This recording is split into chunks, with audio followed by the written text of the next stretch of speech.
Bueno, hoy es 16 de marzo del 2026 y estamos alcanzando la sesión 16 del curso que habíamos comenzado desde el principio, que es dentro de la línea Sociología de la Historia de las Civilizaciones, y nos tocó este semestre analizar el tomo 2 de Elio Yaguaribe.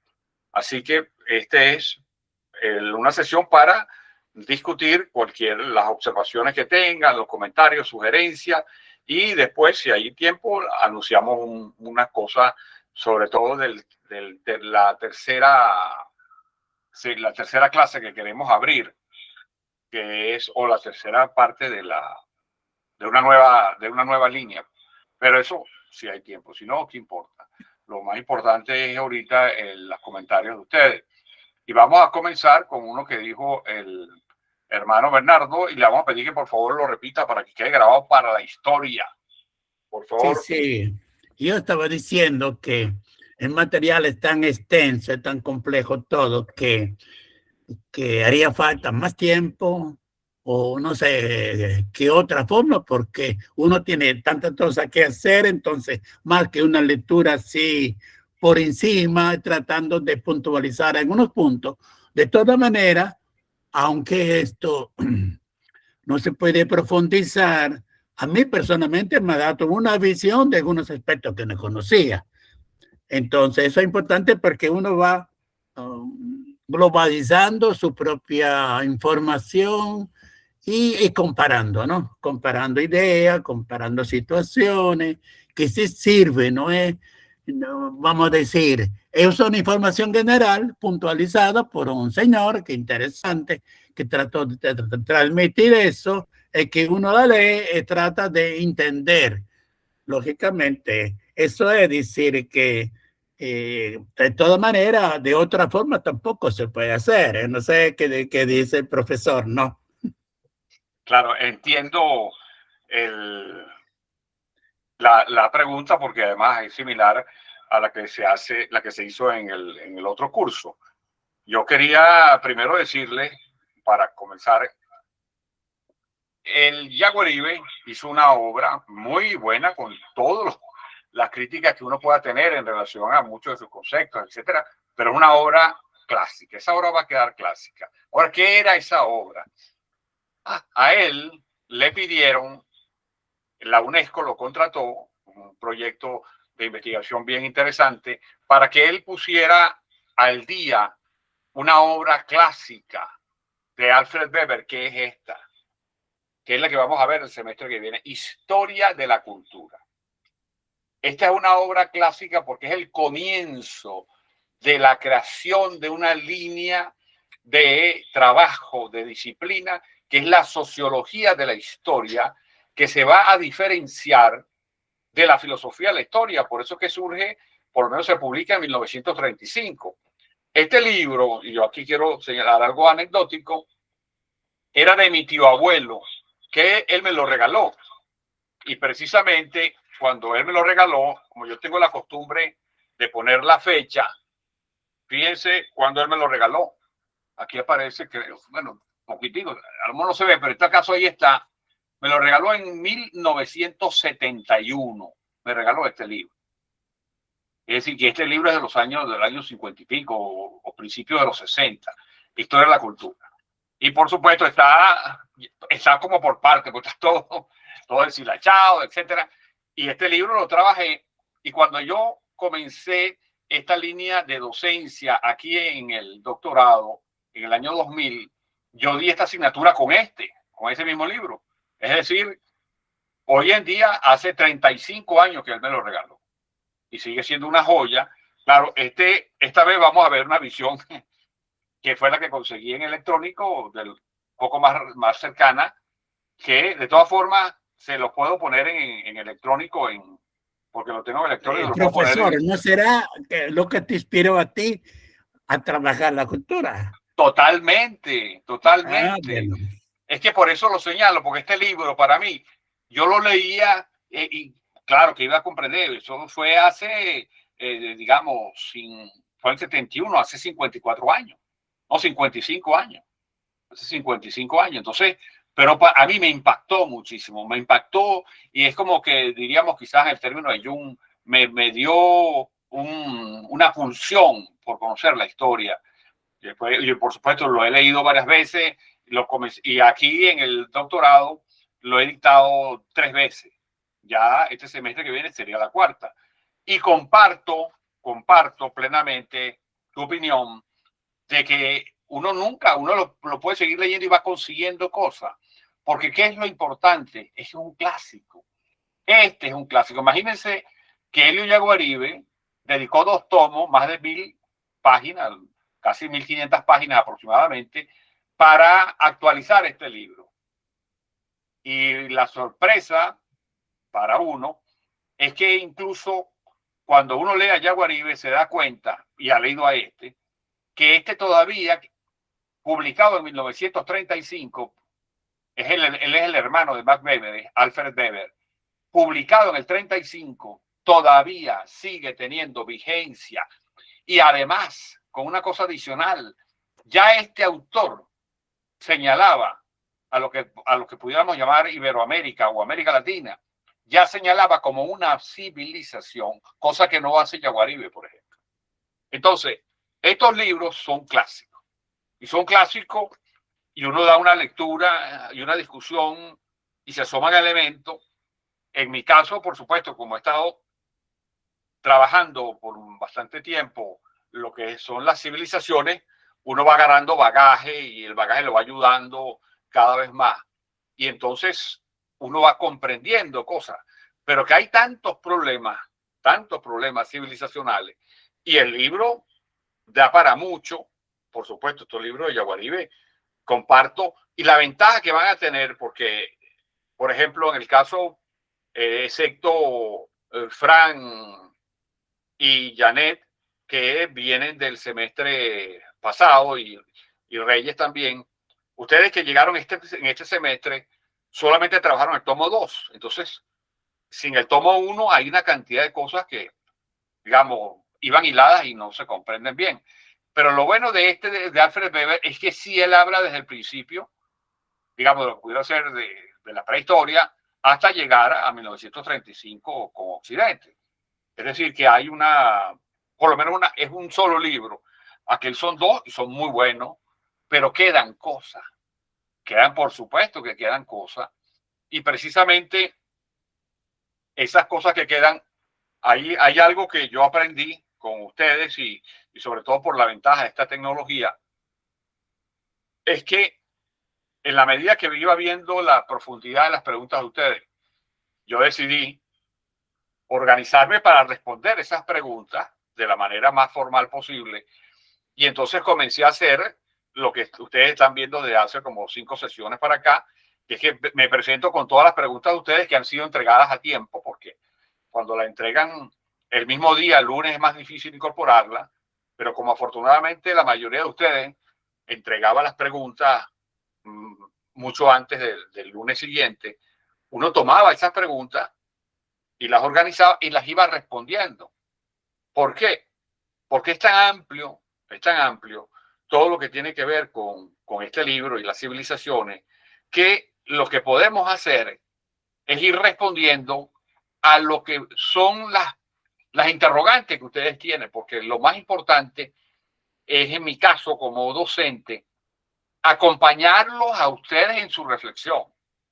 No decirle, digamos, lo que yo pienso nada más, o darle una charla que a lo mejor no tiene que ver con sus preocupaciones, sino es acompañarlos a ustedes en sus cavilaciones.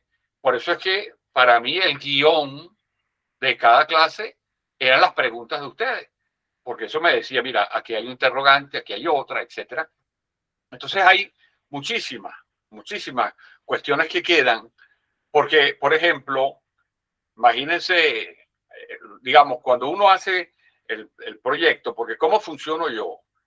En 1991 nosotros creamos el Centro de Investigaciones Socioculturales de Venezuela, que el hermano Venero lo conoce bastante. Lo creamos en el 91, es una asociación civil, no tiene un local físico, sino siempre con otras instituciones, pero hoy tiene tiene un local en Internet, porque es la página que ya tenemos 975 materiales subidos y tenemos 2 canales de YouTube y tenemos 2 canales de Ivo, que son para los podcasts. Entonces, bueno, hay cosas que se han ido construyendo. Pero, ¿qué pasa? Con relación a la historia, cada línea, ¿cuáles son las líneas de SICUBE? Sociología, cultura, etnia, historia y religión en Hispanoamérica. Son las 6 características básicas de todo lo que es un sistema de línea que es con el que nosotros funcionamos. En el caso de la sociología, tiene varias líneas docentes, porque toda línea de investigación tiene que buscar una expresión docente para la formación. Esta línea es la línea de sociología de la historia de las civilizaciones. ¿Cómo está planteada? Está planteada, bueno, con los 2 tomos que ya vimos de Yaguaribe. Después vendría este de Alfred Weber, que entonces es el clásico original. Y después comenzaríamos, por ejemplo, con el que viene el otro semestre, digamos, el semestre que comienza en septiembre, que es el choque de las civilizaciones de Huntington. Porque esto es una voz distinta también a los anteriores. Este también lo tenemos en electrónico, si lo quieren, se lo enviamos en el chat sin ningún problema. Porque fíjense aquí las visiones. ¿Qué es lo primero que uno tiene que buscar? Visiones distintas, para que cada uno las confronte y vaya haciendo su propia síntesis, de acuerdo a lo que le va dictando su pensamiento. Entonces, Yaguaribe tiene una visión particular. Como algunas veces lo decíamos, él es un brasileño, pero es un brasileño que con mucha influencia anglosajona, que además tiene entonces una visión europeísta dentro de lo que es su nivel, su horizonte de creación. O sea, que fundamentalmente hay un apego o por lo menos una admiración, yo diría que exagerada, hacia el pensamiento histórico anglosajón. Luego analizaríamos este semestre que viene la visión alemana. Entonces, la visión alemana es una visión muy particular de Europa, pero que además es una visión alemana de un gran pensamiento alemán, que era del hermano de Max Weber, y que dentro de su visión, en lo que tiene que ver con nosotros, aquí en Hispanoamérica o América Latina, como la queramos llamar, es algo que nos interesa muchísimo. Entonces, otra visión es la visión alemana. Con Huntington, porque además, tanto Yaguaribe, aunque él era planificador, podríamos decir que era también sociólogo. En el caso de Weber, Alfred Weber, que es el que crea todo lo que tiene que ver con sociología de la historia, que es alemán.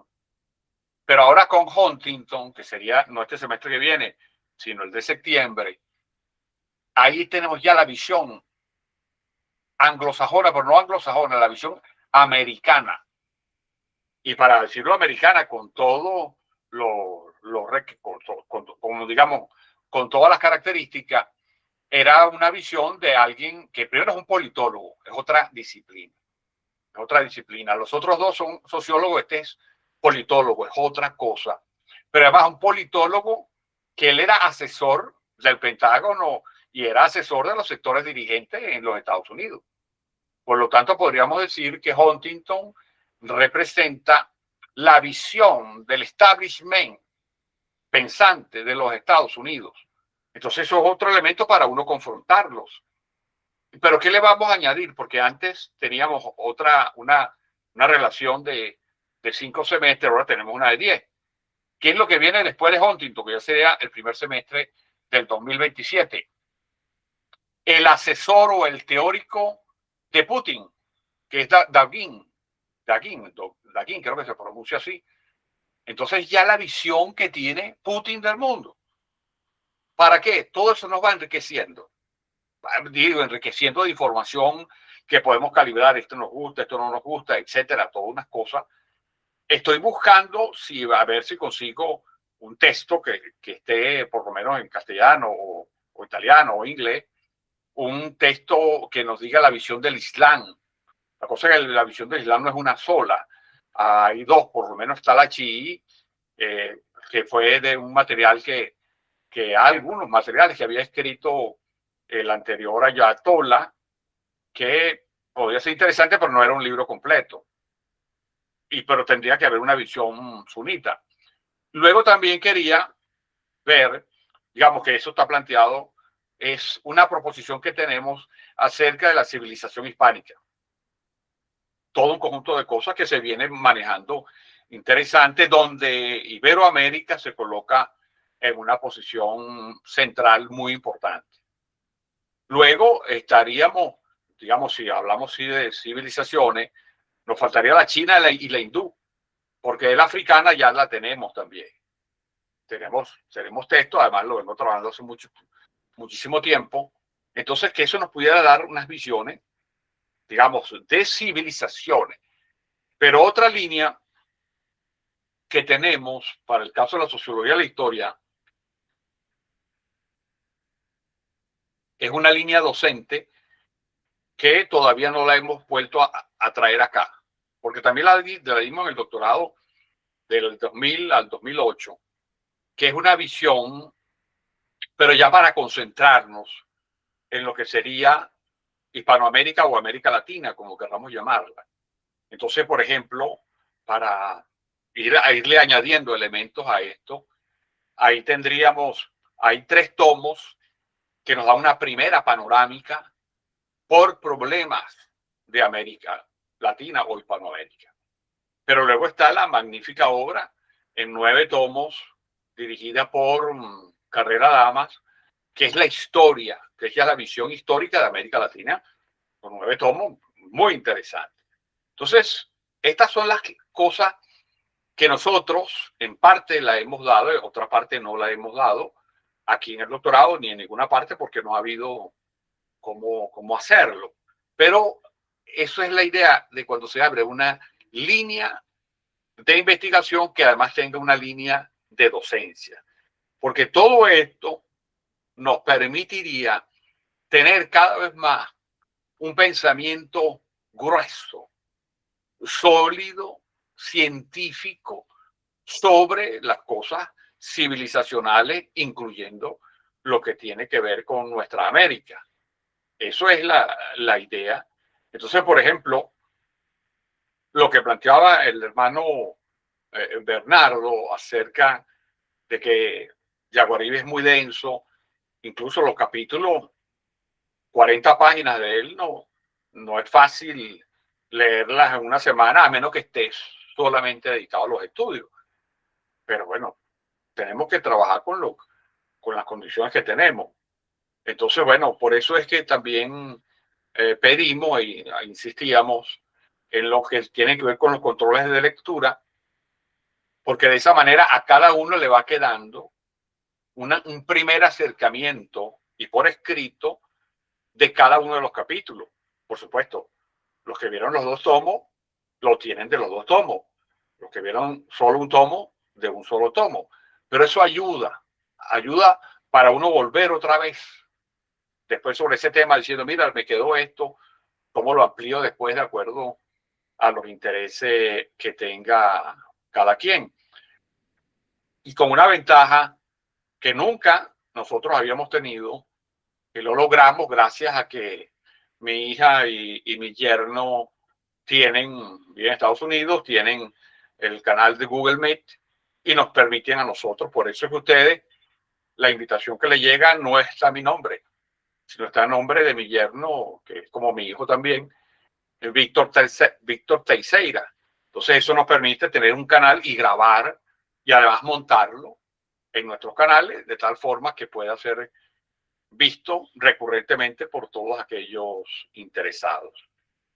Pero entonces, volviendo a lo que decía inicialmente el hermano Bernardo, van a quedar lagunas, sí, es inevitable, porque es muy denso.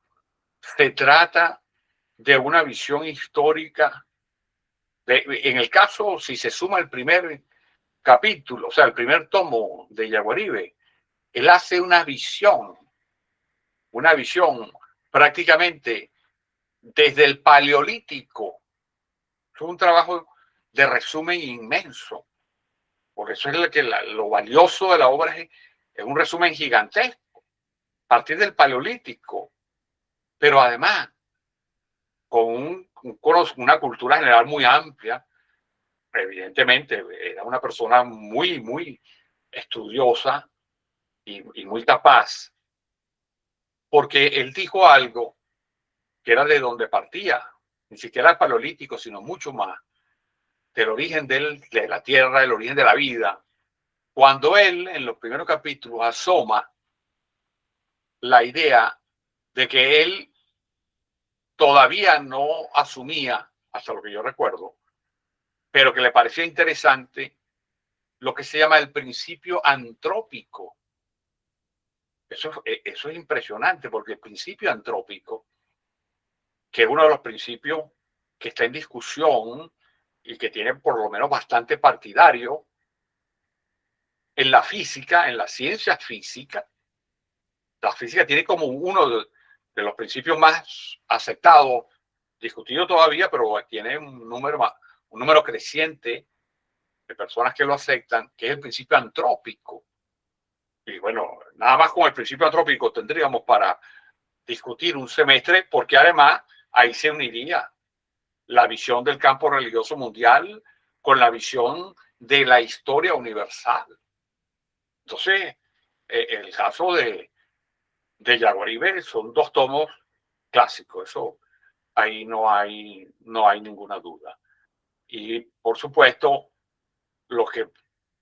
las lagunas van a quedar, que son las lagunas que nos estimularán y que nos han estimulado a seguir estudiándolo, y eso será, digamos, inevitable cuando uno estudia un clásico. La ventaja que viene con el próximo semestre, con el que vamos aquí lo dice Janet, la aparición del hombre y la civilización, que es el capítulo 1, el tomo 1. Eso sería incluso para leerlo con la metódica que se llama lectura de texto. Por ejemplo, para que veamos esa metódica, yo la aprendí lo vi con dos profesores, primero en sociología, que fue con el profesor Vladimir Acosta, y otro profesor que es el profesor Edgardo Lander, con muchísimo prestigio dentro del área. Y luego lo vi y lo pude practicar, yo mismo organizaba en la Escuela de Filosofía, porque es una metódica. Imagínense ustedes que un famoso libro, Identidad, Filosofía e Identidad en América Latina, de Jack Sick, que es uno de los coautores. Bueno, ese libro, cuando uno va discutiendo párrafo por párrafo, yo estuve 3 semestres solo discutiendo ese libro. 3 seminarios, año y medio, para discutir ese libro, porque íbamos párrafo por párrafo. Por supuesto, las discusiones sumamente enriquecedoras. Ojalá, para la observación que hizo el hermano Bernardo, nosotros tuviésemos la posibilidad de hacer lectura de texto, por ejemplo, de un texto tan importante, los 2 tomos de Yaguaribe, con las críticas y observaciones que podamos hacer, pero es un intento de resumen muy importante y muy útil. Seguimos abiertos a las preguntas, a los comentarios. Antes que hable otro, voy a concluir. Hay otra cosa que yo quería decir, que tal vez me parece importante y si se puede aplicar. Llegar al final de tus explicaciones sobre la pregunta, aunque sea 10 minutos, un cuarto de hora, para puntualizar algunas cosas que no se coinciden, que no se entendieron o que no corresponde. Entonces, llegar a un pequeño espacio al final para la intervención de los estudiantes, de los alumnos. Eso también quería decir. Gracias. Bueno, muchas gracias por la sugerencia. También me lo hicieron en el otro curso.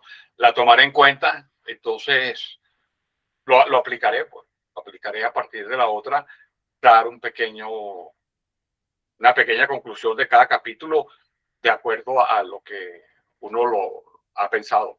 De acuerdo. Gracias por la sugerencia. Janet. Bueno, tomando lo que había comentado el señor Victoria, creí que se refería más que todo, era cuando nosotros estudiamos el primer tomo de Jaguaribe, la metodología o la manera de llevar el control de lectura era otro al que usted colocó en este, ¿no? En este tomo 2. En el primer tomo nosotros podíamos realizar, de las 3 preguntas, realizábamos una pregunta. Y con esas preguntas planteábamos interrogantes que, bueno, que al final se convertían no en una pregunta, sino una pregunta multiplicada por 2, 3 preguntas más. Yo me imagino que en base a esa experiencia que se obtuvo en ese semestre, usted tomó la decisión, bueno, de realizar lo que hizo en este tomo 2, ¿no? Que Claro. es leer las preguntas que nosotros previamente le mandamos. Pero creo que es lo que está comentando el señor Victorio, digo yo, si es que entendí bien. Sí, sí, en eso tiene razón. ¿Cuál es el cambio, a mi modo de ver, y creo que tú también lo dices y yo lo comparto, para mejor, es que como gracias a Dios ustedes comenzaron a entregar las preguntas a tiempo, es decir, a tiempo mucho antes del lunes, yo que tomaba, primero que las tomaba todas, pero normalmente ninguno hacía 3 preguntas, siempre hacía mucho más. Lo que pasa es que le ponían número 1, entonces, pero el número 1 lo hacían en 7 líneas y las 7 líneas eran como 3 o 4 preguntas. Entonces, ¿qué hacía yo? Yo simplemente las organizaba, porque los colocaba en orden de llegada, las iba separando, es decir, bueno, esta que aparece como pregunta 1, realmente hay como 2 o 3, y las iba separando, digo, dentro del propio texto para leerla.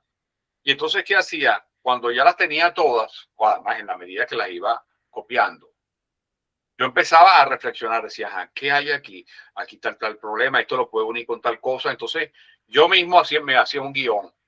Por ejemplo, en esta pregunta alude a tal tema, que aunque no lo señala abiertamente, lo voy a nombrar.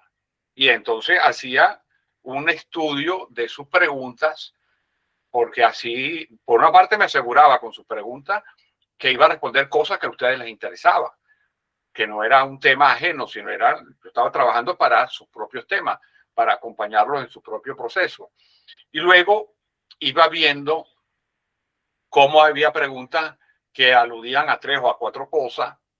Entonces, ya de una vez, bajo su pregunta, ya yo colocaba algunas posibles respuestas o algunas palabras claves para cuando a mí me tocase hablar, que era en la clase, entonces yo las respondía, las iba de tal manera que cada quien podía sentir que lo que había preguntado tenía respuesta. Ahora, fíjense también lo siguiente, porque bueno, yo pudiera hacerlo a partir de ahora y quizás reduciría un poco el número de preguntas que respondería por lo siguiente, porque fíjense la ventaja, que solo para grabar las clases solo la tuvimos a partir de la 5ª clase, no desde el principio. Ajá. Pero entonces, ¿cuál es la ventaja? Que uno dice, todo esto va a quedar grabado y tanto ustedes como yo, como van a estar montados como ya ustedes saben, pues montados en los canales de Ciscube o el canal personal mío, podemos recuperar esa información en cualquier momento. Pero entonces, resulta que si ustedes ven cada canal, digamos, cada sesión tiene entre paréntesis cuánto duró y casi todas duran 2 horas o un poquito más. Es decir, se consume todo el tiempo y eso que son 3 horas de clase, no 2. Y entonces, claro, con un trabajo previo que se realiza, que esas horas son adicionales por las horas que ustedes hacen sus controles y los mandan y las horas que entonces yo organizo las preguntas y las medito o consigo más información, pero entonces ya uno viene con eso y normalmente ocupamos toda la clase. Pero bueno, podría ser que en alguna parte el que entregó de último En vez de responderle 3 preguntas, a lo mejor le respondo 2 para que quede un poquito más de tiempo y entonces uno haga una especie de cierre provisional de ese tema, de ese capítulo en este caso. Entonces sí, pudiera hacerlo, porque la ventaja, fíjense además, que que es lo que he descubierto, mucho más efectivo cuando ustedes entregan las preguntas antes, que ya se vienen organizadas, y entonces les responde a casi todas, que cuando hay intervenciones permanentes, como estamos haciendo ahorita, que entonces no se logra normalmente las cosas. Por eso es que, por ejemplo, en muchos foros, cuando los foros se hacen organizados, se le pide a las personas que entreguen las preguntas por escrito, porque sí hay un moderador que las organiza y se utiliza el máximo de tiempo posible. Entonces sí, eso ha cambiado para ventaja de todos ahora. Ok, Lástima que eso lo descubrí por la práctica, en eso tienes razón, completamente. una otra acotación, profesor, si me permite, que Adelante. me llamó mucho la atención. Bueno, sobre todo para aquellos que no estuvieron, como usted dice, cuando estudiamos el primer tomo.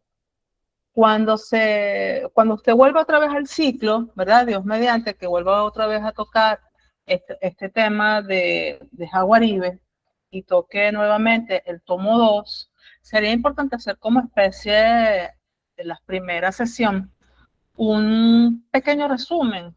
Sobre todo, a mí me gustó muchísimo en el primer tomo, cuando lo que él coloca sobre la historia como proceso, ¿no? Y ese punto y el que le sigue, que es el de Weber y el de Toynbee, que es la parte del método de autores y sobre qué considera él lo que es el proceso de la historia, ¿no? Yo siento que la historia como proceso, perdón. Esos 2 puntos a mí me llamó muchísimo la atención en el primer tomo y creo, eso es para su consideración, que cuando se toque este segundo tomo nuevamente, ya con otros estudiantes, se haga ese resumen porque creo que allí está también condensado algunos elementos metodológicos que nos puede, bueno, a los que vimos el primero refrescar, a los que no vieron el primero conocer esos elementos que te van a permitir conocer un poco más lo que es la sociología de la historia. Es mi propuesta. No, correcto, gracias. La estoy aquí tomando en cuenta porque tienes razón. Él hace en el primer tomo discusiones teóricas sobre la historia que son valiosísimas, que son muy valiosas, muy valiosas. Incluso, por ejemplo, cuando yo dicté esto en la escuela de filosofía, yo tenía ya una ventaja. ¿Cuál era la ventaja? Que yo era el jefe de la cátedra de pensamiento latinoamericano. Entonces, como jefe de cátedra, y además yo tenía que dar 12 horas de clase por semestre. Entonces, la materia obligatoria eran 4 horas. O sea, 2 horas un día, 2 horas otra. Entonces, yo aprovechaba, como eso era de noche, tarde-noche, en cada vez que yo daba las 2 horas, habían 3 horas que me quedaban libres. Entonces, en esas 3 horas daba seminarios que apoyaban el tema que estábamos discutiendo. Por ejemplo, a ti que te gusta tanto la historia y la reflexión teórica sobre la historia, que por cierto me enteré que en sociología ahora no dan la línea de historia, que cuando yo estaba en esa, que era la Escuela de Sociología y Antropología, yo veía 7 historias. Según me dicen, no dan historia, por lo menos en los 2 o 3 primeros semestres. No sabría, en tal caso, tú que eres egresada más reciente, pudieras ilustrarme. Pero que es tan importante la teoría de la historia. Por ejemplo, podías dar en seminarios, yo siempre daba, yo fui el creador de la Cátedra de Pensamiento Latinoamericano en la Escuela de Filosofía de la UCB. Y estuve en ese cargo entre la cátedra 20 años. 20 años fueron 40 semestres más o menos. Y cada semestre yo daba 2 o 3 materias nuevas. Y al final di como 106, 107 asignaturas distintas. ¿Por qué? Porque estaba vinculado a la investigación, entonces yo iba colocando, además de la materia obligatoria, que la veían una vez, tenía otros seminarios, por mínimo 2 seminarios distintos. Entonces, uno de esos materiales, en esto ya estaba pensando precisamente, y digo, ¿cuánto ayudaría que nosotros pudiésemos ver a Collingwood sobre filosofía de la historia? O sea, cómo se hace filosofía de la historia. Collingwood es un filósofo de la historia, tiene una proposición densísima sobre cómo entender la historia, etcétera. O sea, ojalá pudiera tener uno el espacio para dar estas cosas paralelamente, porque la historia es vital. La historia es vital para comprender cualquier asunto que uno quiera comprender de manera profunda. Entonces, eso que tú recuerdas, Janet, sobre esos capítulos iniciales de Yaguaribe son muy valiosos, son muy valiosos. La comparación que él hace entre Weber y Toynbee es interesante, igual que después se le pudiera agregar otras visiones como, digo, para comprenderlo, los procesos de historias de las civilizaciones y darse cuenta, sobre todo a partir de lo que crea Fred Weber, de la superación de las proposiciones sobre filosofía de la historia, incluso las de Hegel, como filosofía de la historia, ha sido sustituida por la sociología de la historia, porque se trata de comprender lo que es y no lo que debe ser, sino lo que es. Entonces, eso es muy interesante, eso es muy, muy importante, porque además lo que uno persigue en esta línea de trabajo e incluso con la otra línea de trabajo que es sobre el campo religioso mundial, que este año, que es del horario que está de 4:30 a 6:45. Este semestre vimos psicología de lo sagrado, pero ya el semestre que viene vamos a entrar un poco más organizado, digo más secuencial, vamos a entrar en antropología de lo sagrado, por ejemplo, que es la base para estudiar el campo religioso mundial. Pero señalo esto porque son 2 líneas docentes que van en paralelo, pero que tienden a encontrarse. Bueno, se encuentran porque se fortifican, no se suplantan, no se solapan, pero sí se relacionan y se enriquecen.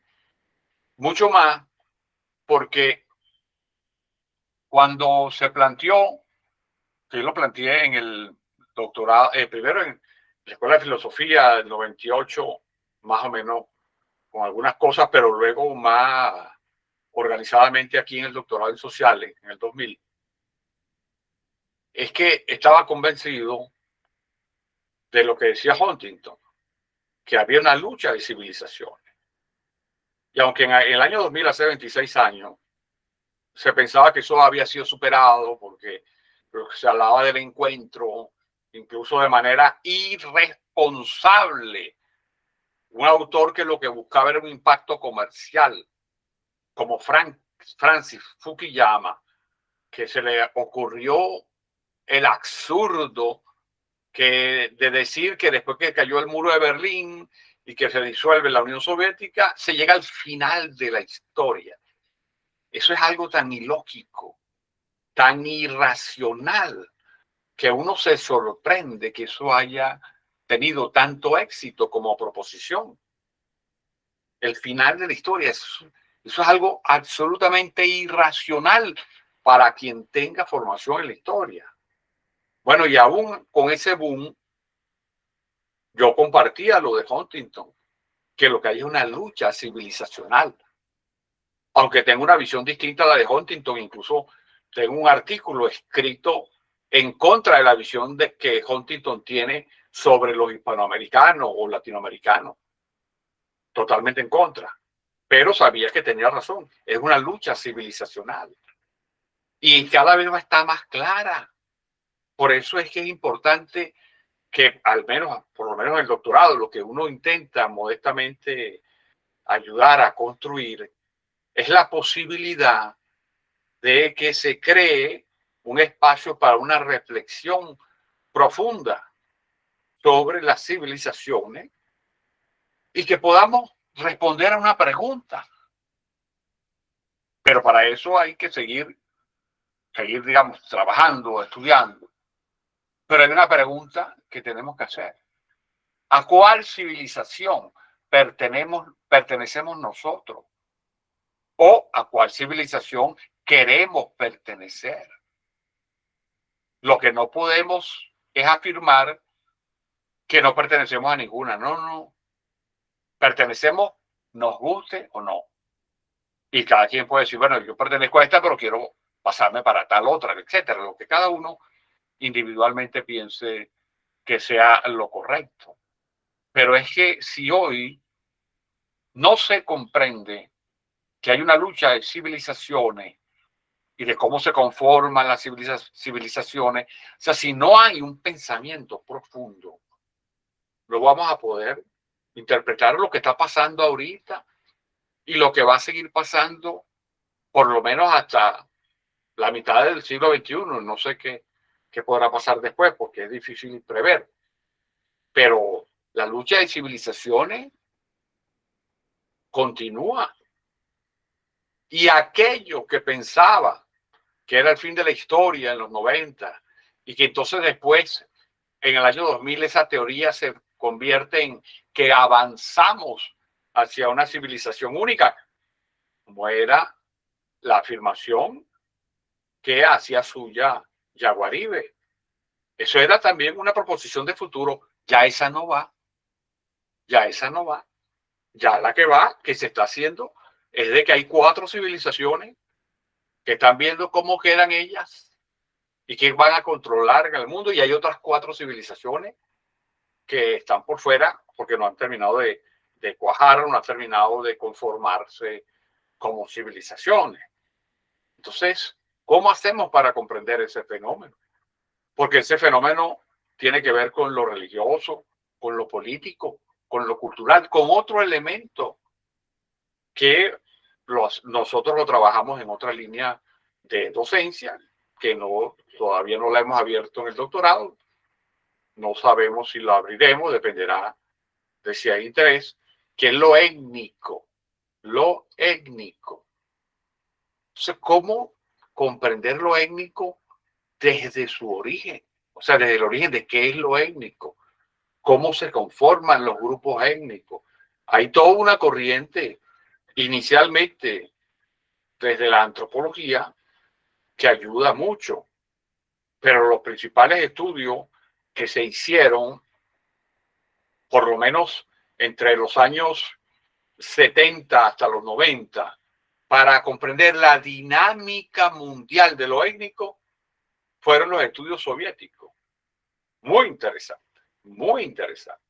Hay un autor llamado Burke que tiene una visión universal, pero muchísimos años adelantada que la de Estados Unidos o la de Europa. Pero muchísimo, muchísimo. Porque los soviéticos trabajaron eso bastante. Que lo trabajaron para otro fin está bien, pero lo trabajaron desde el punto de vista científico. Yo incluso todavía recuerdo con asombro, como en los años 80, a mí porque siempre me gusta estar enterado tengo que saber que tengo que manejar varias fuentes. Entonces yo estaba suscrito a una revista Ciencias Sociales que era de los soviéticos, y por supuesto todo lo que era de los soviéticos y era política internacional, es normal saber que eso tenía que ver con el Partido Comunista Ruso o soviético. Y tenía otra revista a la cual estaba suscrito, se llamaba Problemas Internacionales, que era de los Estados Unidos y por supuesto seguramente elaborado por teóricos de la CIA. O sea, eso es parte de las cosas normales a comprender, pero leía los dos enfoques. Y entonces cuando eran de revistas que tú sabías que estaban en última instancia financiadas por el Partido Comunista Soviético y por este lado financiadas por la CIA, o sea, son trabajos serios que después a uno le guste uno o el otro, o ninguno, es otra cosa, pero serio, riguroso. Pero en los años 80, yo ahí fue que me entero, en la de problemas internacionales, porque la Unión Soviética era la visión general que te abría el mundo, te abría el mundo. Libros como los de Burr te abrían el mundo desde el punto de vista étnico. Yo me acuerdo que a mí me invitaron para un sitio, digamos, de antropólogos, etcétera, para discutir de sobre lo étnico en la escuela de antropología. Y yo expuse en los años 2000, temprano, la visión, que incluso una parte de esa está publicada en la revista de nuestra Facultad de Economía. Y cuando termino la exposición, que fue también como 2 horas, señalando con diagramas y todo, no hubo pregunta, porque simplemente decía, no teníamos idea de la complejidad de lo étnico. Bueno, así es, eso es otra complejidad. Entonces, lo étnico y lo religioso y lo cultural y las civilizaciones conforman, no se solapan, sino que conforman, es como si estuviéramos hablando de un polígono de 4 lados. O sea, un polígono de 4 lados, de 4 cosas, o un cubo, donde cada uno es una parte que no la puedes comprender si no comprendes a todo. Entonces, bueno, por lo menos aquí modestamente lo que queremos es llamar la atención a que las civilizaciones, lo que venimos trabajando, lo que queda, después que hemos discutido allá Guaribe, que por supuesto quedan muchas dudas, bueno, y esas dudas, en la medida que estudiamos a Weber, unas se solucionan, otras aumentan. Y entonces imaginémonos el contraste que significa que en el caso de Yaguaribe habla desde el paleolítico, desde la visión antrópica hasta el siglo XX. Ese es un recorrido teórico e histórico. Pero luego con Weber volvemos a arrancar del paleolítico, pero hasta el principio del siglo XX. Después tiene a Huntington, que habla ya de la década de los 90, por ejemplo, de finales del siglo XX, y su proyección, que es otra visión adicional, y es ahí donde saca su concepto de la lucha civilizacional. Ahora imagínense tener esas 3 visiones, después ver la visión de Putin, de Dagin, que es el teórico, que es interesante, que es otra cosa, porque es la visión rusa. Tenemos la visión rusa, la visión americana, la visión alemana, la visión brasileña. Entonces, todo eso nos enriquece y cada uno va organizando su propio rompecabezas. Ahora, una de las fallas que tienen estas visiones de Yaguaribe y de Weber, digo limitaciones, no fallas, limitaciones, es que ninguno de ellos tiene formación académica, religiosa, gruesa. Ninguno. Entonces, ahí hay un límite. Pero Dagin, el que es digamos, el teórico de Putin, él sí es religioso. Entonces, cuando después comparemos la visión, tú dices, mira, podrás estar de acuerdo o en desacuerdo. Está bien, pero no puedes negar la profundidad que le da el que él tenga una visión de la fenomenología religiosa o de la historia de la religión. Es muy importante. Es muy interesante. Entonces, bueno, estas cosas son las que queremos a veces compartir con uno, lo del campo religioso mundial es de 4:30 a 6:45 y después esta que es sobre las civilizaciones. Porque, por ejemplo, las preguntas sobre el sentido de la vida, las preguntas sobre el carácter de las personas, sobre qué significa una sociedad hipersensorial. Fíjense que algunas de las afirmaciones que hacía Yaguaribe, que él afirmaba porque es un libro de antes del 2000, un poquito, 99 por ahí. Él decía que pareciera que avanzábamos hacia una civilización prácticamente única, en donde el sentido de la vida no estaba, según su visión, en una religión. No estaba. Pero resulta que cuando tú tienes formación del campo religioso mundial, te das cuenta que hay religiones ateas inmanentes que están en la base, por ejemplo, de la cultura woke. Clarísimo. E incluso cuando estudias más teoría de las religiones, te vas a acercar un poco a la segunda, una de las segundas conclusiones que llega Yaguaribe. Y es que la religión es la que le da el sentido de vida a todas las civilizaciones, a todas.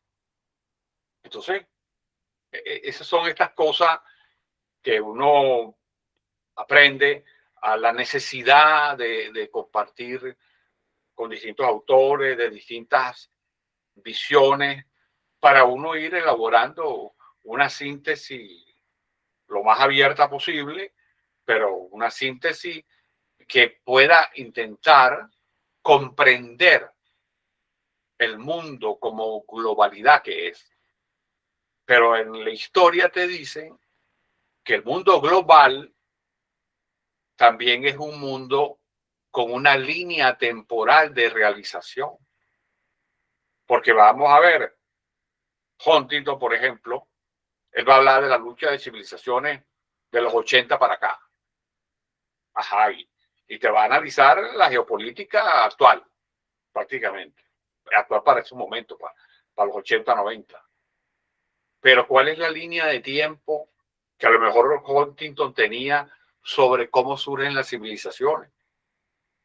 No la sabemos porque tampoco tenía por qué decirla. Pero evidentemente que tendría que tener una línea de cómo surgen las civilizaciones. Es decir, tener una profundidad en el tiempo. Incluso cuando uno va a proponer cuál es el sistema educativo que debe tener Venezuela, para hablarte de nuestro país.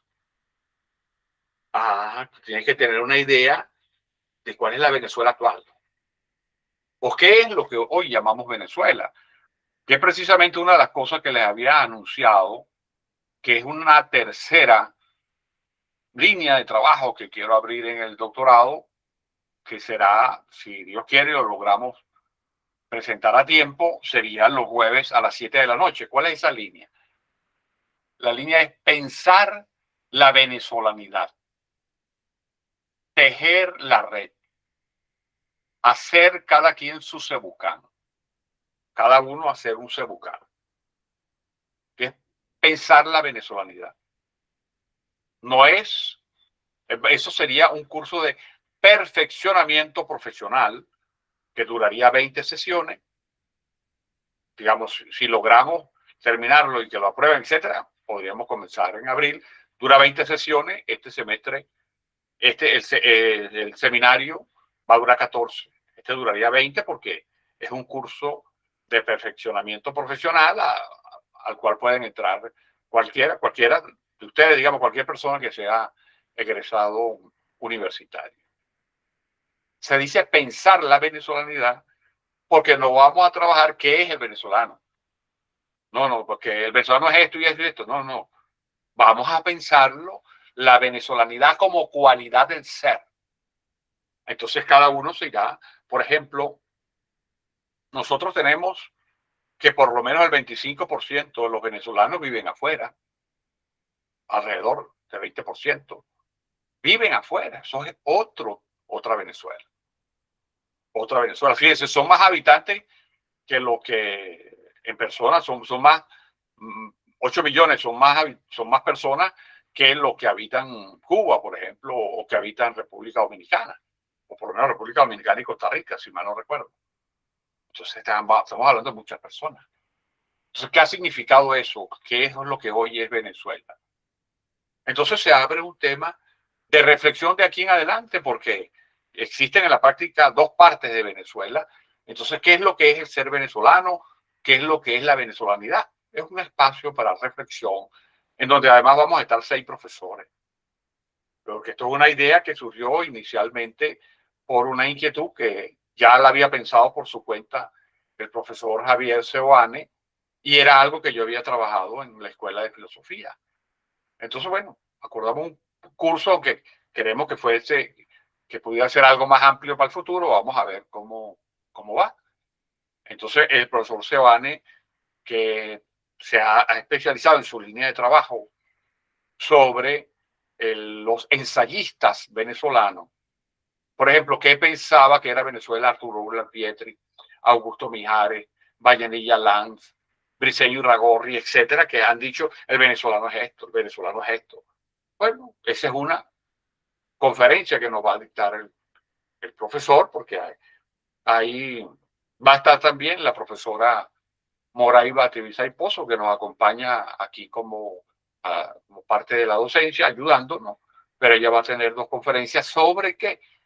Ella ha trabajado mucho, ella es profesora titular, ya jubilada del Pedagógico de Caracas, pero ella ha trabajado muchísimo lo que tiene que ver, por ejemplo, con la etnografía del catolicismo popular.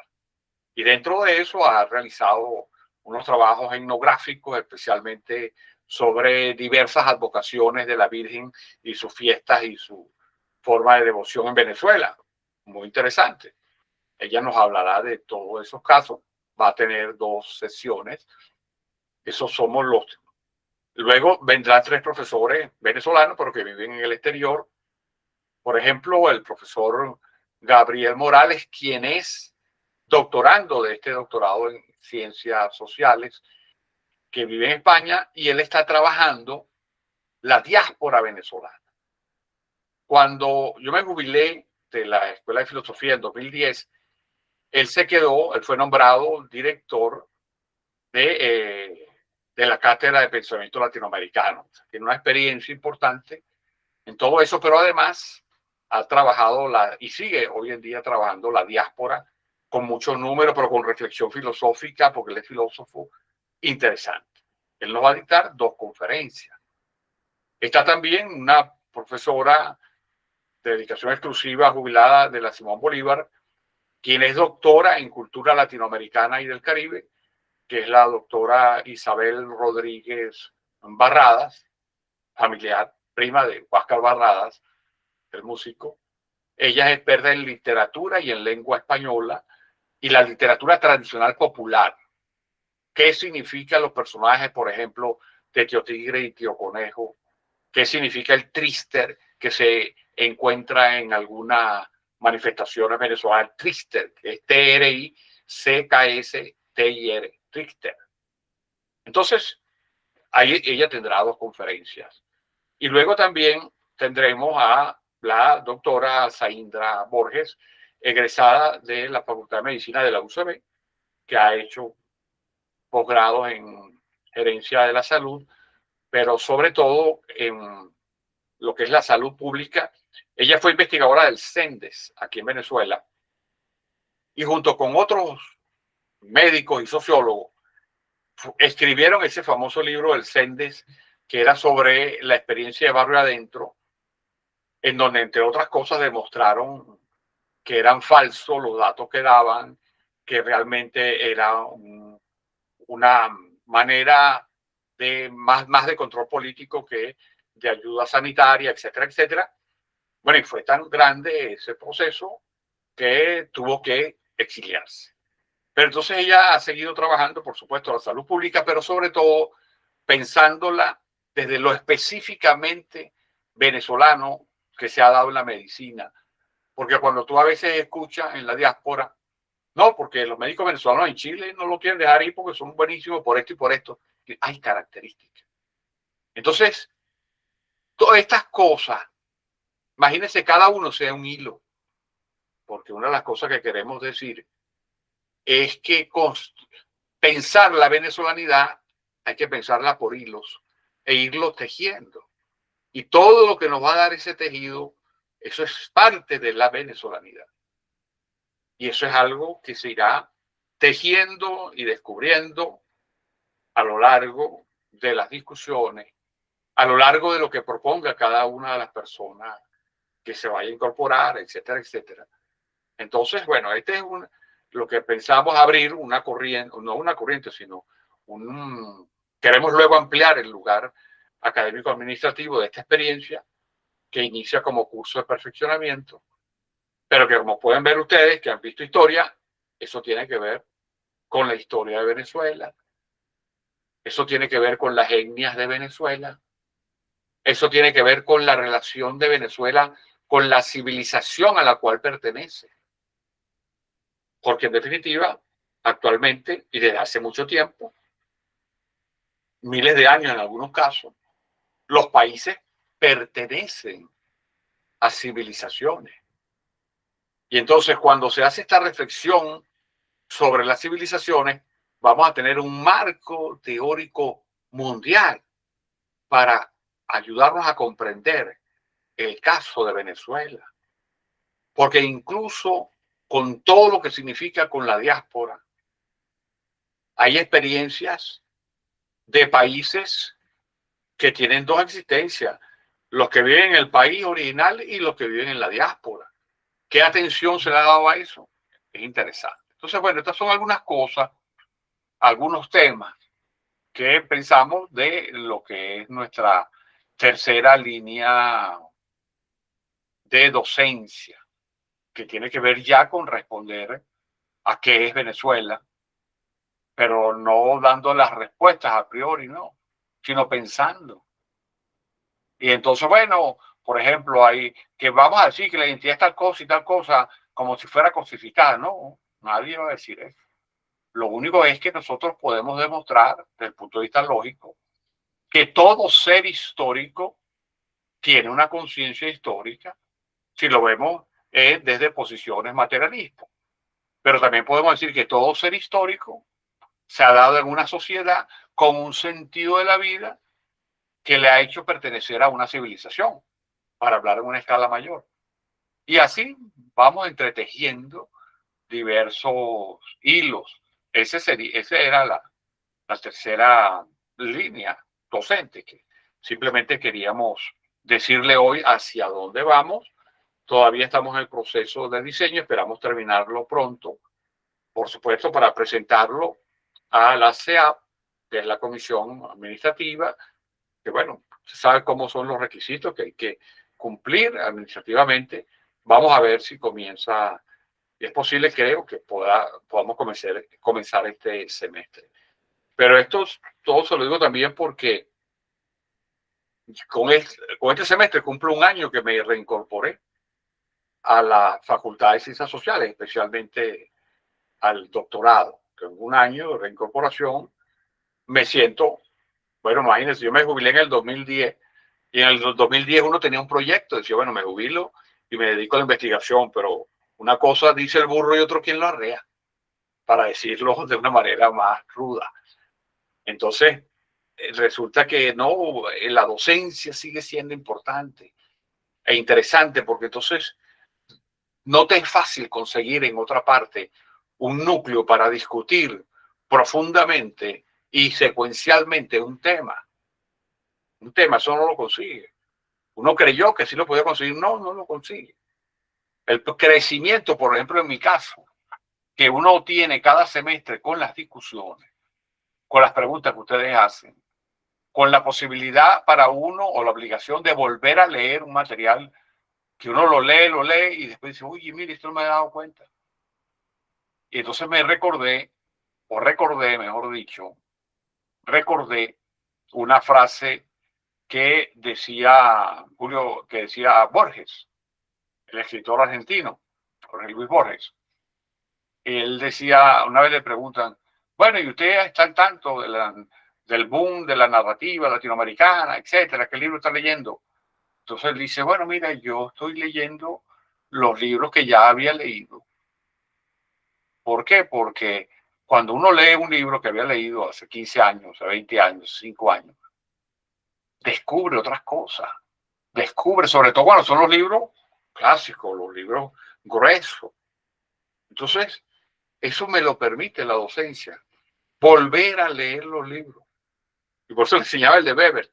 Desde el 71 lo tengo, se hace 55 años. Y uno lo vuelve a leer, y lo vuelve, y lo vuelve. Entonces, es una cosa realmente para uno interesante y muy agradable. Así que me he sentido muy bueno en este primer año de regreso. Han sido todos muy amables conmigo, desde el profesor Javier Yacenca, todo, y entonces me siento contento como para tratar de ir poco a poco, en la medida que haya interés, de ir proponiendo las líneas docentes que ya yo vengo trabajando, he venido trabajando durante muchos años, porque la primera vez que yo di clase, pero di clase de alfabetización en los barrios, fue en el 74. Y desde ahí, bueno, la docencia siempre me ha gustado y bueno, ya uno está a partir de cierta experiencia, que la experiencia también se acumula con los años, uno dice, déjame tratar de organizar un poco lo que han sido los distintos escenarios donde uno ha adquirido experiencia, con esta ventaja de que las clases están siendo grabadas, bueno, van quedando ahí por si a alguien después le interesa. Así que bueno, esta era mi parte, pero sigue abierto el micrófono para ustedes, porque solamente han hablado dos y me dejaron hablar a mí, cosa que no es muy buena porque uno habla mucho, pero sigue abierto el derecho de palabra, porque por ahí está Romy, está también Jean-Franc, que no ha hablado, está Iria, que no ha hablado. Así que bueno, tienen el derecho de palabra para quienes quieran hablar, comentar algo, sugerir. Profesor, yo le doy las gracias porque esas dos fuentes de estudio que tuvimos, la de Jaguaribe y la de usted, para mí, bueno, yo que creo que tengo un vasito donde recojo ese conocimiento, eso se desparramó. Que, bueno, este es un reto que tengo para seguir estudiando y ahora bueno, tener una poncherita más grande. Qué bueno. Para meter más conocimiento. Porque desparramado. Tanto que las preguntas mías eran puntuales porque, ¿y qué es esto? ¿Y qué es lo otro? Porque, como decía la Janet, vengo ya con un déficit del Jaguaribe 1. Entonces, pero todo lo que vi intensamente y apresuradamente es muy interesante. Yo le doy las gracias y a mí me tocó, pues, me dio generó una inquietud con todos estos estudios y es lo que estoy queriendo trabajar. Un escrito como para después seguirlo mejorando, ¿no? Es esa relación o ese recorrido del ser humano y la importancia que tiene el ser humano en la construcción de las civilizaciones a través de la historia. Entonces, porque las civilizaciones no se dan solas, ¿verdad? El ser humano, el hombre, es el que va tejiendo, construyendo, armando, desarmando, creando para seguir avanzando. Entonces, esa idea me resultó interesante a raíz de la última clase, cuando después de ver todos estos movimientos civilizatorios, resulta que me dicen que el hombre es desechable. Yo digo, ¿qué pasó aquí? Esto no lo entiendo. ¿Cómo puede ser el hombre desechable? No, aquí está pasando algo y entonces me puse como a buscar a ver el hombre en esa edad media, el hombre en esa edad moderna, el hombre en esta posmodernidad. Y me encuentro que en la posmodernidad es un hombre individualista, el hombre del presente, existe el presente. Entonces, ver cómo puede ser esa especie humana del siglo XXI y de los que vienen. Todavía me estoy haciendo la pregunta, pero de todas maneras lo que plantea Jaguaribe me ayuda pues para seguir desarrollando esto. Yo le doy las gracias por tanto conocimiento y bueno, voy a ver, cuadrar el tiempo, ver cómo hago para seguir en esa línea de investigación que usted tiene y conocer un poco más, sobre todo en la parte étnica. Bueno, es que todavía lo étnico no viene, tendría que seguir en la parte cultural. Claro, es que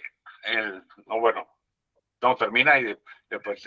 Sí, en la parte cultural, que es la que usted dice que va a desarrollar con Weber, ¿no? Que se va a desarrollar con Alfred Weber. Bueno, ahí, digamos, la cultura, digamos, yo tengo una línea de investigación sobre el campo cultural, que tiene una línea docente, y también una línea docente, una investigación sobre etnia y una línea docente sobre etnia, son dos. Esta línea docente es sobre sociología de la historia con Alfred Weber, es la línea docente, pero aunque se toca lo étnico como se tocó con Jaguaribe, pero que lo étnico es muy específico y muy complejo, y lo cultural también es muy específico, muy concreto y muy complejo, aunque aquí todos lo tocan un poco, pero es otra cosa. Es otro campo. Si cuando decimos campo, estamos hablando de un área muy importante que tiene una centralidad alrededor de un tipo de conocimiento, pero es una centralidad. Entonces yo tengo la de la cultura, la de la etnia, la de la sociología de la historia, la del campo religioso mundial, la de la filosofía y la historia, y son áreas distintas, son campos distintos. Incluso tengo una sobre que llega hasta la venezolana, hasta los venezolanos.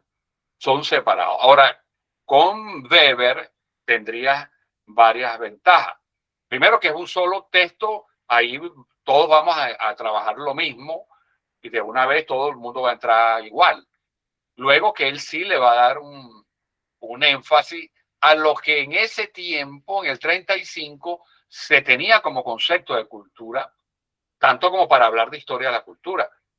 Entonces es muy importante porque vamos a ver la diferencia, porque casi 70 años, casi por lo menos 60 años después, cuando se hace la obra de Jaguaribe, que era para actualizar a Weber, ya la concepción de cultura de Jaguaribe era una concepción muy distinta a la de Weber.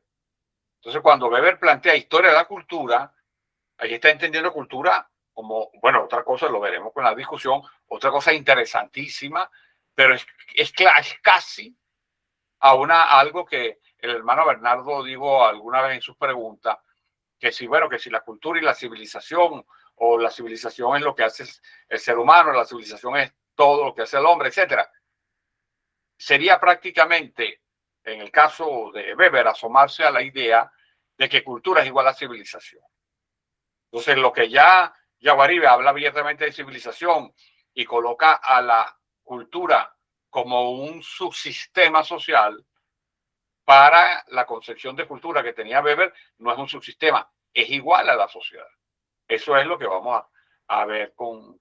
Entonces, ahí habrá inicialmente que aclarar eso, porque es una diferencia de fondo en relación a qué entender por cultura.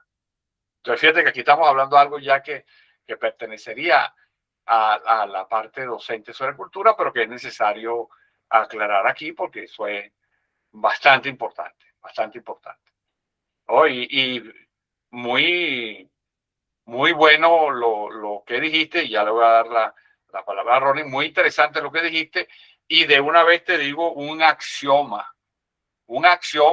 que ante cualquiera que diga lo contrario no lo tomes en serio. ¿Cuál es el axioma? cuando hablabas de que el hombre del posmodernismo es muy presentista, es decir, solo el presente, etcétera. Resulta que ya lo dijo Agustín de Hipona, San Agustín de Hipona, en el siglo IV. Existe solo el presente, pero el presente de tres maneras. El presente pasado, el presente futuro y el presente presente. Entonces, cuando la gente te diga, yo solo vivo el presente, tú tienes que saber que no, tú estás viviendo el presente presente, el presente pasado y el presente futuro, independientemente que no lo capte o que no tengas conciencia de eso. Pero es que nadie, todos vivimos en el presente, sí, pero con el presente futuro y el presente pasado también. Sin eso es imposible vivir. Entonces, eso es importante. Presente es el principio del futuro. No, el presente ya es un futuro, porque no sabes si mañana te vas a morir. E incluso acabó el futuro. Y también puede decir que es el pasado, precisamente porque... Exacto, y también es el pasado. Exactamente. Claro. Ahí se conjugan los tres. Exacto. Y eso ya lo descubrió San Agustín en el siglo IV. Pero cuando alguien diga, no, a mí solo me interesa el presente, uno simplemente lo escucha con educación, con amabilidad, pero enseguida uno tiene que decir, vive en un presente presente, en un presente pasado y un presente futuro, aunque no lo defina, aunque no lo sepa cómo es. Así que bueno, las discusiones siguen y son muy buenas. Bueno, bienvenido, Ronnie, disculpa. Gracias, profesor. Bueno, yo de verdad, buenas noches a todos. Agradecerle también por la materia. Bueno, yo creo que cuando la inscribí, una de las principales cosas que pensé es que, bueno, me gustaría entender un poco, conocer un poco más, digamos, las diferentes civilizaciones, porque, por ejemplo, para mi tema de tesis era muy importante. Que bueno, lo reflejé, digamos, en el trabajo final que le envié. Yo busco, digamos, entender cómo son los procesos de desarrollo en las civilizaciones, pues, porque bueno, mi trabajo, mi proyecto de investigación busca plantear como la condición de la coherencia como el elemento suficiente, digamos, para el desarrollo.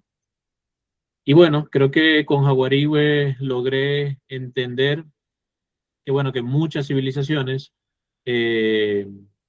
esta condición, digamos, estaba presente. Aunque digamos, una propuesta que yo estoy haciendo desde mi proyecto de investigación, verla, digamos, en muchas civilizaciones y entender que, por ejemplo, muchas civilizaciones que avanzaron realmente fue porque lograron ser coherentes entre lo que querían, entre su ser, que es lo que llamo yo, y digamos, entendieron que hacia allá tenían que caminar y eso se transformó luego en progreso. Creo que eso para mí fue muy importante. Y además, tengo un montón de contenido que he sacado de Jaguaribe que siento que me va a ayudar muchísimo a mi investigación, pues que apenas la estoy comenzando y bueno, creo que la materia realmente me ha servido muchísimo para por eso complementar mucho mi trabajo. Agradecerle también porque bueno, yo creo que no es un trabajo fácil contestar tantas preguntas en cada clase y bueno, me sorprendía realmente el hecho de que bueno, a todas las preguntas que nosotros lanzábamos, siempre había una respuesta y una respuesta realmente con contenido que se veía que estaba analizada, etc. También para nosotros, bueno, para mí fue un trabajo bastante enriquecedor, complicado sí, pues bueno, por las ocupaciones y el tiempo. Leer todas las semanas el libro era complicado, yo a veces incluso lo estaba entregando el lunes en la mañana la respuesta porque no me había dado tiempo leerlo. Pero a pesar de lo complicado, creo que es muy enriquecedor poder tener la oportunidad de irlo leyendo y qué bueno terminar el seminario y diciendo, bueno, me leí todo Jaguaribe, entonces es muy bueno de verdad eso. Entonces, bueno, agradecerle, profesor, de verdad yo muy contento con la materia y con todo lo que hemos visto. Bueno, muchísimas gracias, muchas palabras lo estimulan a uno. Y fíjense ustedes, eso último que acabas de decir, porque has dicho varias cosas también interesantes, espero referirme a algunas, es lo siguiente. digamos, la experiencia que uno tiene. El primer título que yo recibí fue el de folclorólogo, técnico superior en danza, que era de folclorología, y la folclorología es una rama de la antropología. Yo recibí eso en el 75, ya estamos hablando de 51 años. Entonces hay una acumulación de información y de experiencias educativas que uno siente que uno las adquirió en Venezuela y que hay que devolverlas, hay que colocar esa experiencia para tratar de colaborar con todo el que se pueda. Y eso hay un hecho que dijiste que es bien interesante porque tiene que ver con lo que uno ha aprendido de metodología. A veces en las carreras que uno estudia, uno ve una materia y ahí te mandan a leer 10 capítulos de 10 libros distintos. Entonces tú las lees y obtienes una visión. Y después en otra materia son también 10 capítulos de autores distintos. Y te vas teniendo visiones, pero tan dispersas, hasta que uno se puso a reflexionar, en mi caso yo me puse a reflexionar sobre, porque uno tiene que buscar a los que saben. Y uno tiene que, si uno quiere algo, una de las cosas que hay que buscar primero son las experiencias de los países desarrollados. Porque si ellos se han desarrollado y son de los países de punta, es porque han hecho cosas buenas. Entonces uno tiene que aprender de ellos. Entonces yo me puse a pensar en algo muy común por lo menos lo conozco en las universidades, en las experiencias en universidades americanas y europeas, incluso algunas de Sudamérica, por ejemplo, Ecuador y en Colombia conozco de primera mano este tipo de cosas que voy a decir. Es que la gente funciona por lo que se llama los papers. Ajá, entonces la primera vez yo lo oí como los años 90. No, porque hay que hacer para tal asignatura el libro de paper. Ajá, entonces yo decía, bueno, ¿qué es eso? ¿Cómo es la cosa? Y fui reflexionando. Entonces, ¿qué resulta? Que una materia, claro, esas materias eso se convierte casi en un manual. Eso no es una cosa que a mí me gusta, pero se convierte casi en un manual en el sentido que son 12 clases, entonces aquí tienes los 12 materiales que ya se han planteado como una unidad. Entonces, claro, luego te da a ti, cuando tú pasas esa experiencia, tú sientes algo interno, eso que tú diste, tú lo sientes. Oye, leímos y agotamos tal libro, que por lo menos tú sabes, tal libro lo agotamos. Claro, yo a eso le cambié la idea de paper. Yo dije, no, lo fundamental para crear un pensamiento complejo, grueso sobre un tema, es que tú conozcas los clásicos. Tú tienes que conocer los clásicos. La actualización es algo secundario. Es decir, eso de estar al día, como llaman a veces, la principal preocupación no es estar al día. La principal preocupación inicial tiene que ser leer los clásicos. Después te vas poniendo al día con sopotoscientas revistas. Yo, por ejemplo, seguramente ya ustedes lo conocen, hay un lugar en YouTube, si es en YouTube, que se llama Dialnet, bueno, se llama Dialnet. Entonces, esa experiencia en Dialnet, en Google es la cosa. Resulta que yo estoy suscrito gratuitamente a 156 revistas por Dialnet, que te la organiza, te plantea no sé cuántas, como miles, y tú vas escogiendo, yo quiero esta. Y entonces, cada vez que sacan un número nuevo, te lo nombran a ti, y tú lo revisas y bajas o no los artículos si te interesa, y gratuito. Es decir, ahí entonces tú te actualizas, pero tú tienes que manejar los clásicos. Entonces ustedes pueden tranquilamente, en el caso de los que hicieron los 2 semestres, o el que hicieron solamente este semestre, o solo el primero, que cuando le nombran a Yaguaribe, que eso es un clásico, van a decir, sí, mira, yo trabajé los 2 semestres y además aquí tengo los controles, o trabajé un tomo, o los 2, porque además les queda la memoria. Es una memoria que ustedes pueden, primero que la tienen digital y ya no hay que buscarla en ningún otro lado, sino en el sitio que ustedes la colocaron. Y la pueden seguir revisando y cuando más la revisen y le pueden seguir añadiendo elementos. Y lástima que yo antes daba un taller sobre la organización intelectual del investigador. Entonces, bueno, eso es una complejidad porque es cómo se hacen lo que antes eran las fichas, cómo se hacen los cuadernos de clase, los cuadernos temáticos, o sea, cómo se organiza la investigación. Eso duraba un semestre, la dicté 2 veces nada más, pero después no me dio más ánimo porque todas las personas lo que decían, ay, profesor, usted sí es compulsivo. Y digo, claro que sí. Además, luce como que está pendiente de la organización. Claro que sí, es un investigador. Entonces, vi que hay algo que dice, y lo puede decir el hermano Bernardo, que es biblista mucho mejor que yo. Cuando los discípulos le preguntaron, ¿por qué tú a nosotros nos dices las cosas directas, en cambio al pueblo le hablas en parábola? El hermano Bernardo va a decir la cita exacta. Y Jesús le dijo algo que para mí es vital, y como lo dijo Jesús, no soy culpable de nada. Es que él dijo, porque no se le puede echar perla a los cochinos. Y eso es un criterio educativo que creo que es fácil de entender. Entonces, en ese caso, uno tiene que hacer el esfuerzo cuando se va a formar uno, trabajamos los clásicos, porque cuando te nombran un clásico, dices, ese clásico lo trabajé, y eso te da una cierta satisfacción, como tú mismo lo estás diciendo, porque es cierto, una satisfacción, y además de satisfacción te está dando densidad, de que entonces tú empiezas a pensar, si no lo pensabas antes, suponiendo, es que mira, ¿en qué tema me estoy metiendo en tal área? Entonces se te desarrolla una especie de intuición inmediata. Déjame buscar los clásicos. Porque al trabajar un clásico, ahí te aparecen los principales problemas, normalmente. Bueno, tanto así que se sabe que la ciencia cambian a un ritmo, que algunos dicen, no, es un ritmo muy veloz. Espérate, depende lo que tú tomes por ciencia o el elemento que tomes de ciencia. Porque la teoría física de Newton duró siglos y la de Einstein todavía golpeadita.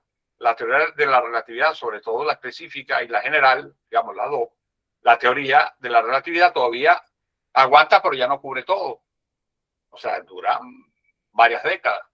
Entonces, cuando tú leíste a Yaguaribe, que escribe ese libro 60 años después que el que hizo Weber, que es el que vamos a discutir el semestre que viene. Quiere decir que Weber, algo publicado en el 1935, sigue teniendo vigencia en el siglo XX. Eso te permite acumular y es muy útil, Luego, cuando decías lo de las preguntas, es porque a veces, hablando con colegas, los colegas siempre me dicen, pero Enrique, el que tú te presentes para que te hagan cualquier pregunta es un riesgo. Digo, claro que es un riesgo, pero yo a ese riesgo lo enfrento de dos maneras. Primero, tratando, bueno, de estudiar permanentemente. Pero lo otro es que a mí, yo no tengo problema si me hacen una pregunta que no sé, digo, esa no la sé, la tengo que averiguar. O sea, no tengo por qué inventarla, sino decir, mira, no la sé. Entonces, aprendí algo. Sí, aprendo que de pronto hay una pregunta de las que me hicieron que no sabía. Ahí estoy aprendiendo. Pero eso también para uno, como docente, es un riesgo antes. Tanto que los docentes, la mayoría de o muchos docentes, pues no corren ese riesgo, quieren que las preguntas prácticamente las haga el mismo o a veces no las acepta. Bueno, cada quien con su metodología, la mía no. Yo asumo ese riesgo. En algunos casos es posible contestarla fácil, pero claro, si me entregan las preguntas antes, en algunos casos yo reviso, espérate, déjame averiguar bien cómo es la cosa. Y si me la preguntan en vivo, entonces yo no tengo problema de decir, mira, esa no la sé. Esa es en que yo diría, en mi álbum de barajita no la tengo, no tengo esa barajita y sin problema, porque tampoco uno tiene por qué creer que sabe todo, no, porque eso es signo de ignorancia, pensar que alguien sabe todo, sino que simplemente es parte de la dinámica. Y otra cosa que es muy útil con las preguntas, fíjense sobre el control de lectura, ¿por qué tiene esas 4 partes? Y en algunos casos, dependiendo del sitio, puede tener 5 o 6, dependiendo el público al cual le esté referido. Pero ¿por qué tiene esas 4 partes? Porque ahí estamos teniendo 4 procesos heurísticos en cada control de lectura. Porque el primer proceso, la síntesis. Entonces se le dice, mira, escribe 3 ideas principales, o sea, 3 ideas que tú consideres principales del texto. Porque fíjense que yo no digo 3 ideas principales, que ustedes tengan que decir cuáles serán las principales. No, no. ¿Cuáles ideas principales para ustedes? O sea, que ya no tienen que pensar en qué es lo que yo voy a considerar principal. No. Piensen todo el tiempo en ustedes, porque este proceso de control de lectura es permanentemente para ayudarlo a su reflexión. Entonces, cuando tú haces la síntesis, colocas estas 3 ideas, pero además le colocas un título que es de tu creación, ahí tenemos el proceso de resumen, lo que sería antes una ficha resumen, pero además tú le agregas creativamente un resumen con un título sintético, o sea, un título creado por ti que sintetiza esa frase del autor que tú colocas entre comillas. Ahí tenemos 2 procesos heurísticos, nada más que en esa primera parte. Después, ¿qué viene? El segundo proceso, o la segunda parte, porque ya sería el tercer proceso. Las preguntas. Porque cuando tú vas a resumir un texto, tú te volcas al interior del texto para comprenderlo. Te estás volcado. Entonces te dice, bueno, el autor dice esto, esto, esto y esto. Ajá. Cuando viene la fase de la pregunta, tú te alejas del texto para decir, esto lo entendí, esto no lo entendí, esto no estoy de acuerdo, esto lo relaciono con X, con lo que sea. Ahí hay que un distanciamiento del texto para desarrollar tu visión crítica. Es un tercer proceso, que es el primer proceso, te sumerges en el texto para resumirlo y haces un breve ejercicio de síntesis. O sea, resumen y síntesis. En la segunda parte, que es el tercer proceso, te alejas del conocimiento, te alejas del texto para desarrollar tu visión crítica, para desarrollar tus interrogantes, para decir, con esto no estoy de acuerdo. Hay 3 procesos heurísticos y vamos por la segunda parte. En la tercera, palabras clave. ¿Qué significa? Tú te sumergiste en un texto. Le hiciste preguntas al texto, pero no te la estás haciendo tú solo. Digamos, en tu casa mientras haces ese informe y después cuando lo presentes en clase, pero siempre será ante un pequeño grupo. Cuando tú piensas en las palabras clave, ya tú dices, bueno, ¿cómo se relaciona este texto con la dinámica mundial académica? Entonces ahí es cuando te das cuenta en las palabras clave que hay temas ahí que lo puedes conseguir en cualquier lugar del mundo. Por ejemplo, cuando tú colocas civilización occidental, que sea una de las palabras clave que localizaste, la trabajaste en el texto de Yaguaribe, pero tú sabes que tú colocas eso en una biblioteca y te va a salir no sé cuánta bibliografía. ¿Qué indica eso? Que eso es un texto universal. Entonces, tú pasas de estar metido en un texto, lo sintetizas, lo resume y luego lo sintetizas en el título, luego te alejas para criticarlo, pero luego te das cuenta que es un tema universal, que tú estás trabajando en un sistema académico mundial, o sea, de temas mundiales. Y el cuarto proceso, digamos, la cuarta parte, que sería el quinto proceso heurístico, ¿qué hace en esa quinta parte? Una reflexión personal. Bueno, ya aquí te viene, ya no es síntesis, ya aquí es la confrontación con tus intereses de investigador, con tu visión del mundo, que te desarrolla tu opinión propia cada vez que haces ese ejercicio. Entonces tú tienes 5 procesos heurísticos en un solo control de lectura. Y cuando tú has hecho 14 controles de lectura durante el semestre, imagínense, has repetido 5 procesos heurísticos 14 veces. Y cada proceso heurístico significa desarrollo de la inteligencia, porque ¿qué es la inteligencia? Es la capacidad de relacionar cosas que antes no estaban relacionadas, que es lo que se hace con ese proceso. Y ahora si le agregamos que como está en digital, tú lo archivas y lo tienes permanentemente a tu servicio, pase el tiempo que pase, lo tienes ahí, es una ganancia múltiple. Es una ganancia múltiple que incluso después, te va a permitir ya, bueno, ya eso que tú dijiste, todas las anotaciones, todo lo que vas tomando, porque incluso cuando decimos 3 ideas y 3 palabras clave, eso es al principio como una norma para que la gente diga, bueno, son 3 nada más, pero tú puedes hacer el control de lectura de las 10 páginas si tú quieres. No hay límite, porque todo eso te queda a ti.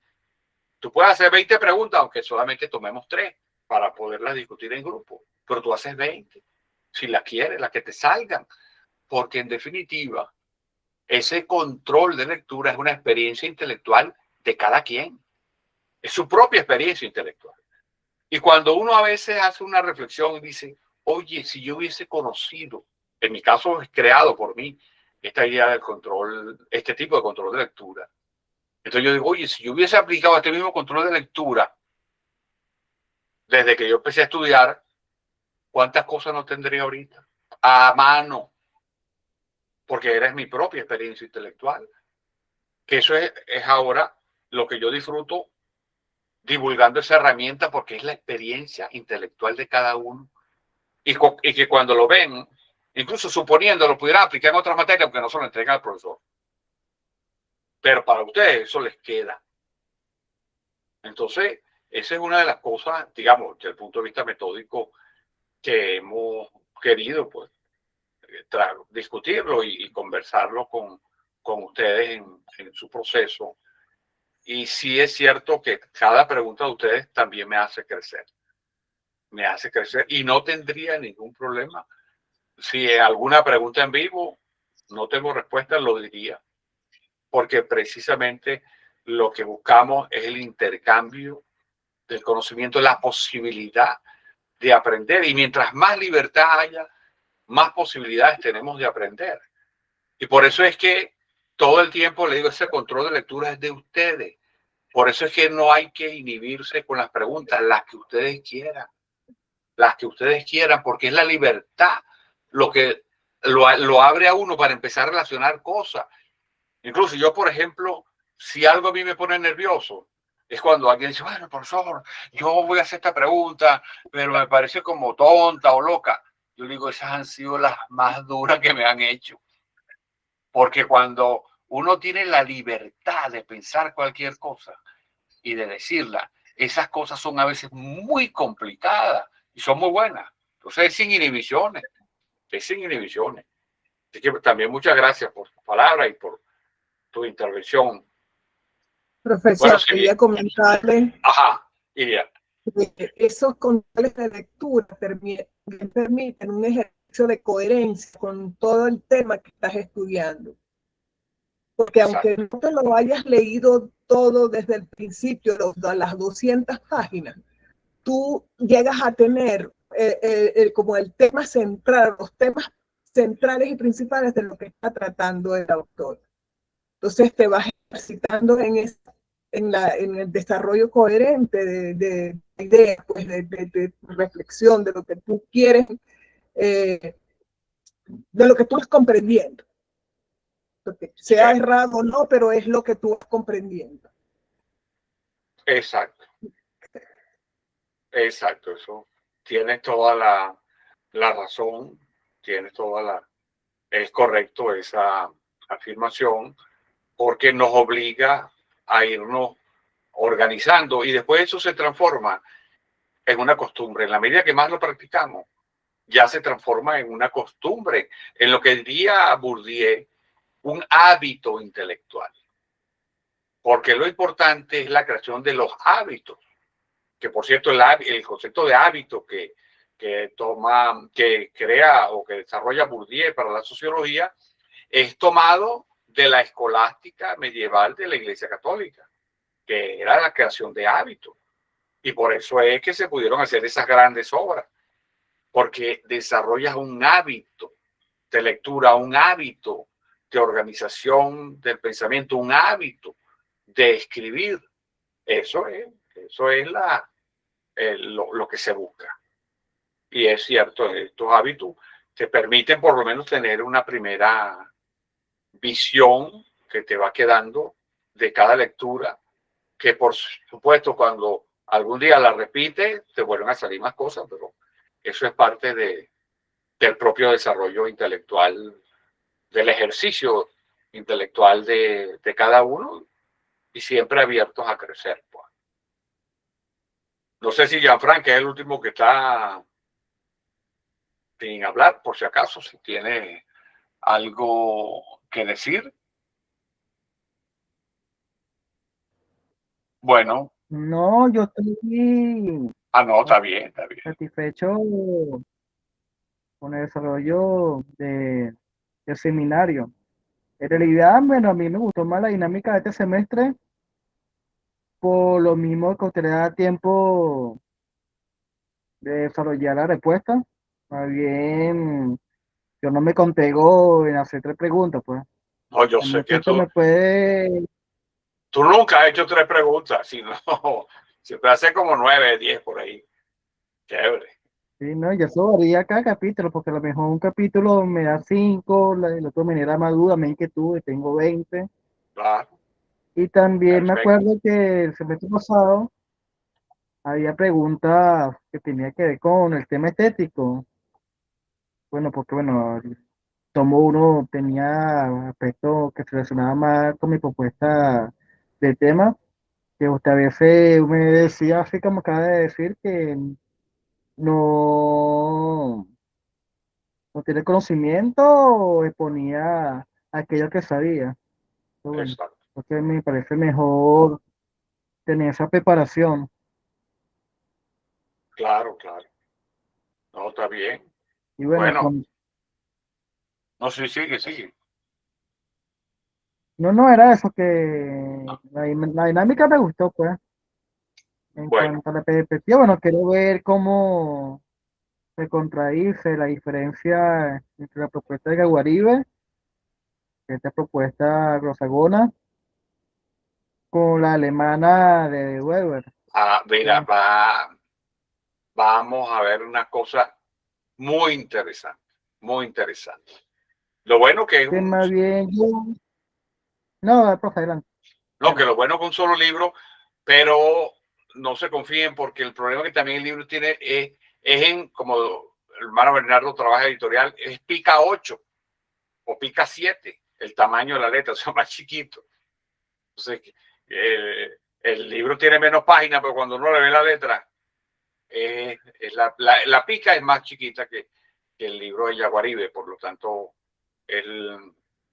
digamos, es un poco más de páginas de lo que representa. Pero bueno, es un clásico.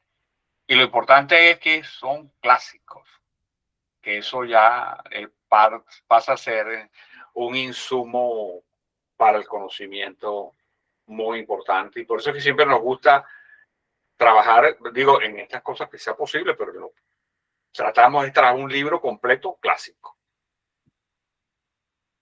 Bueno, yo quiero decir también, estoy muy contento con el rendimiento de ustedes, con el tratamiento, con la dinámica de cada sesión, con todo muy agradecido, por ejemplo, con todo lo que, el esfuerzo que significa hacer el control de lectura, lo entregaban a tiempo y entonces, bueno, eso es aquí pregunta, ya la voy a hacer. Muy importante, muy interesante todo lo que yo he vivido, me siento muy contento. Y ahora hacemos la pregunta que hicimos al principio. ¿Quiénes quieren y quiénes no quieren que esto se suba a los canales para que lo vean, digamos, para que esté al servicio del público? ¿O quieren que esto no se suba y simplemente queda, digamos, queda en mi archivo, pero no lo verían ustedes? Entonces quisiera, si quienes están de acuerdo con que esto lo subamos y quienes están de acuerdo con que no se suba. Vamos a ver, Iria. Bueno, Y de mi parte no hay problema. Ajá, aquí ya, hermano Bernardo está De mi diciendo que está parte de acuerdo. tampoco, profesor. Ningún problema. Rómido también, Gianfran. bueno, de mi parte tampoco, porque yo soy como usted. Yo siempre veo, me gusta repasar, a entonces para mí mejor. Iria. Sí, estoy de acuerdo, profesor. Ajá, La información hay que difundirla, hay que mandarla para que los demás también se se informen, pues, y conozcan. Ok, Janet. No, sí, de acuerdo, hay quórum. Ah, ok. Bueno, entonces, como vieron, ya yo estoy al día con el montaje de las anteriores. Lo logré, por favor. Hay una cosa que sí les pediría, que, bueno, si no se han suscrito, porque son 2 canales, por favor se suscriban. Colóquenle me gusta y además digan algo, coméntenlo. Me gusta o no me gustó tal cosa. ¿Por qué? Porque es la manera como YouTube nos puede tomar en cuenta para difundir el video. Si no, no lo difunde. Entonces, bueno, estamos al día. Esto también lo vamos a montar. Muchísimas gracias. Me sentí muy bien con ustedes. Y les voy a decir lo mismo, como ya ustedes saben que soy católico, además soy teólogo, entonces eso significa que estoy católico bastante, como dirían algunos. Entonces, solamente quiero decirle que me siento muy agradecido y que Dios lo siga bendiciendo. Y si hay algún ateo aquí, que me disculpe, pero como Dios no es ateo, de todas maneras lo va a bendecir. Así que muchísimas gracias. Espero que podamos seguir juntos en próximo semestre, porque hay bastante material y con la inteligencia que ustedes han demostrado, creo que le están sacando bastante el jugo. Así que, bueno, muchísimas gracias. Que pasen muy buenas noches y ya nos veremos los próximos semestres. Y pronto después le voy a hacer llegar el diploma, etcétera, etcétera, cuando ya se termine de corregir y entregar. Así que muchísimas gracias y muy buenas noches a todos, todas. Buenas noches, profesor. Gracias.